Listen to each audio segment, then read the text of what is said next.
नमस्कार दोस्तों, आज हम बात कर रहे हैं केरल स्थानीय निकाय चुनाव 2025 के उन नतीजों की जिन्होंने राज्य की राजनीति की दिशा और दशा दोनों को लेकर एक नई बहस छेड़ दी है।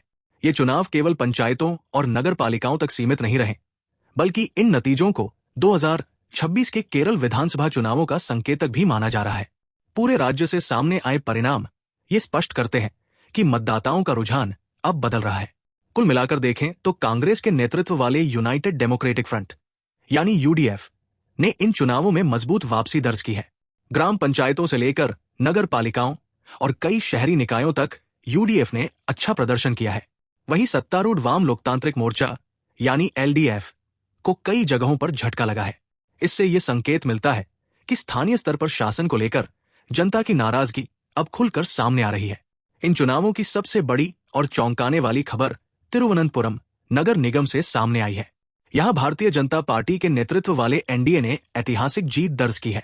लगभग 45 वर्षों से वाम दलों के कब्जे में रहा केरल की राजधानी का नगर निगम इस बार भाजपा के खाते में चला गया। इसे केरल जैसे वामपंथी गढ़ वाले राज्य में भाजपा के लिए एक बड़ा राजनीतिक मोड़ माना जा रहा है। इस जीत को और भी खास बनाता है ये तथ्य कि तिरुवनंतपुरम कांग्रेस सांसद शशि थरूर का संसदीय क्षेत्र माना जाता है। इसी वजह से इस नतीजे को कांग्रेस के लिए भी एक असहज स्थिति के रूप में देखा जा रहा है। दिलचस्प बात यह है कि स्वयं शशि थरूर ने भाजपा के इस प्रदर्शन को ऐतिहासिक बताया, जिससे इस जीत का राजनीतिक महत्व और बढ़ गया है। तिरुवनंतपुरम के अलावा त्रिपुनिथुरा नगर पालिका में भी एनडीए ने जीत हासिल की है। यह दर्शाता है कि भाजपा अब केरल के शहरी इलाकों में धीरे धीरे अपनी पकड़ मजबूत कर रही है।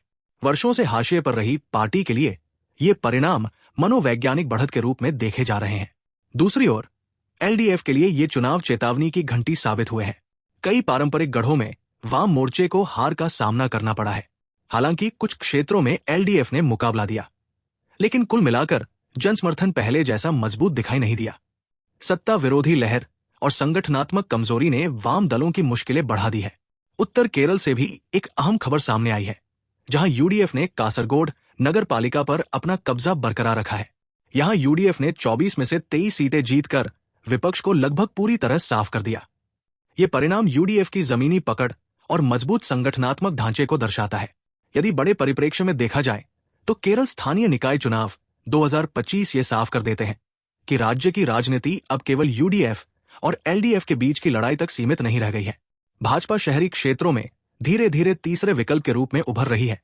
यूडीएफ अपनी खोई हुई जमीन वापस हासिल कर रहा है और एलडीएफ को अपनी रणनीति और शासन मॉडल पर नए सिरे से विचार करना पड़ेगा। इन नतीजों को 2026 के विधानसभा चुनावों से पहले एक राजनीतिक ट्रेलर के रूप में देखा जा रहा है। आने वाले महीनों में ये देखना दिलचस्प होगा कि क्या स्थानीय निकायों में दिखा ये जनमत राज्य स्तर तक भी अपना असर दिखा पाएगा या नहीं। दोस्तों, आप इन नतीजों को कैसे देखते हैं? क्या केरल की राजनीति एक नए दौर में प्रवेश कर रही है? अपनी राय हमें टिप्पणियों में जरूर बताइए। ऐसी ही जमीनी और गहराई से की गई राजनीतिक विश्लेषण वाली खबरों के लिए चैनल को सब्सक्राइब करना और वीडियो को लाइक करना न भूलें।